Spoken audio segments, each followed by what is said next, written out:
Rudy, I wanted to ask about you. I read recently that in addition to New York, they've now disbarred you in Washington, D.C. I know months ago they tried to hit you with 150 million in damages. And one of the things I found most interesting about our conversation here in London is just how resilient you are. And people asked me about that, and I said, you know what Rudy told me? Rudy said, Brian, he said, I'm not guilty, so I don't worry about it because it's not true. And I was just really impressed how that alone, Rudy, could weigh people down to where they wouldn't even want to leave the house. And yet you seem to have more energy than a 22-year-old, and you seem to be going for it even harder. I'm just curious what your thoughts were on the latest disbarment and all of the other things they're throwing at you. Do you give it a second thought? And how do you process all of that? Well, I'm sure I do give it a second thought, and it troubles me at a certain level. But I'm not going to let it stop me. I'm going to let it motivate me to fight even harder because I'm not unique. I'm one of hundreds. Some treated even worse that don't get attention. The J6 people who didn't do anything. There are J6 people who did things wrong. A lot of them that didn't, who were sitting in jail and in harsh prison conditions that are done on purpose by these people who act more like fascists. The DC bar I knew was going to disbar me the minute they brought the proceedings. Both of those proceedings were not brought against me by a judge or a lawyer in the case. They were brought by political activists. In the case in New York, they gave me a doctored tape, which I can prove. They took 3 hours out of a 12-hour tape. It's the 3 hours in which what I said happened.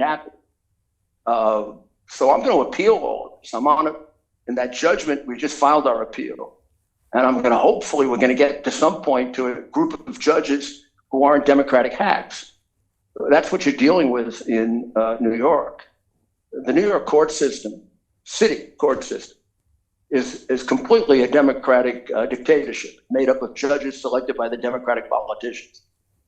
In Washington, it's the lawyers for the deep state. It's all of the lobbyists, and the DC bar is made up of 90% people who are making money off this corrupt government. If they hadn't disbarred me, they'd have been fired.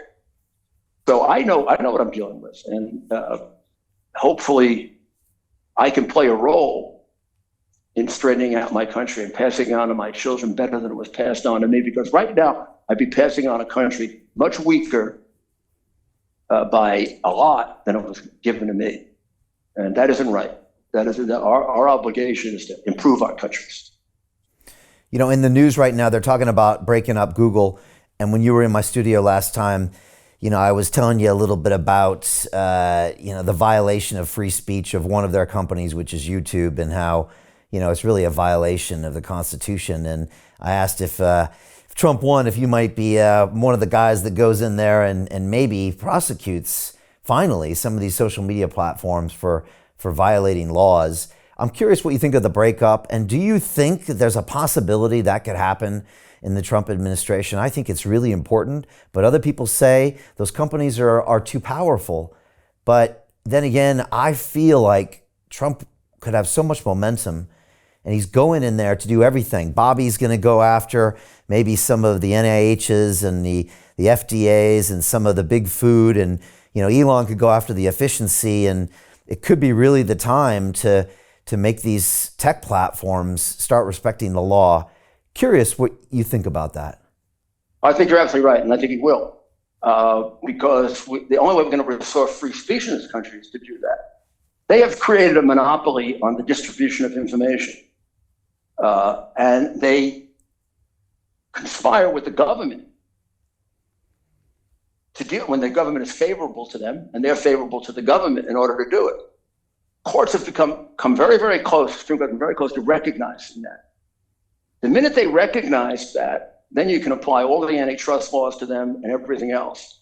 And I think an honest Justice Department can persuade the court that we've gone way beyond that now. I mean, that decision is like 2 years old, and they were very close to finding it then. Since then, we've had plenty of testimony. Elon is a big player in that and everything. I mean, his evidence reveals such a conspiracy. The minute we make that connection, then a Trump antitrust division could do the job, which also has criminal enforcement. There's a criminal side to the antitrust division. I used to run it. And a lot of these would pass that. I mean, Zuckerberg, who's now sort of seeing the light, I mean, Zuckerberg, when he describes it, is actually describing a crime. Right. He apologized for repressing the laptop, and that's an admission to a crime, right? Yeah, sure. It's obstruction of justice. It's hiding evidence. It's and also when he agrees with the government to censor information, that's a straight out violation of our First Amendment, and has all kinds of consequences. So. And of course, they overlook it completely. And I think a Trump Justice Department would be in the right way aggressive about that, because it's the only way we get our free speech back. I've got to get ready for my show. Yeah, no worries. Rudy, I just want to say thank you so much for everything you do. I think most people don't really understand how crucial your work is behind the scenes and how much you know. Well, thank you. I appreciate that. To the nuance about everything that's happening here. And you're such an important part of the Trump side, and I think you're going to help ensure that victory. So sending you all the best, please. Well, thank you very much. You do a great job, and I appreciate very much the opportunity to get this information out, and I see you as a real stalwart and defender of free speech. Thank you so much. Sending you all the energy you need for the next 4 weeks to make this happen. All right. Wishing you all the best, Rudy. Thank you so much. God bless. All right, God bless. Take care, and thanks, everybody. We'll see you next time on London Real. Bye.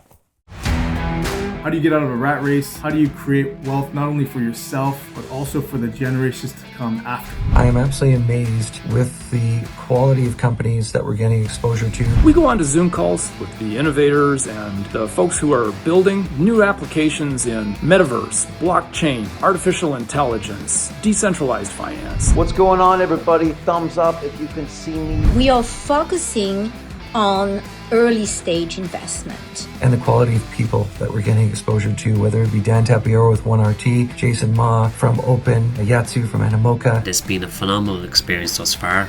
It has far exceeded my expectations. We are focusing on cutting edge technologies. I view it now as the best investment I've ever made. The upside I view is unlimited. And as a retail investor, I would never get this exposure anywhere else outside of Investment Club. See you in the Investment Club.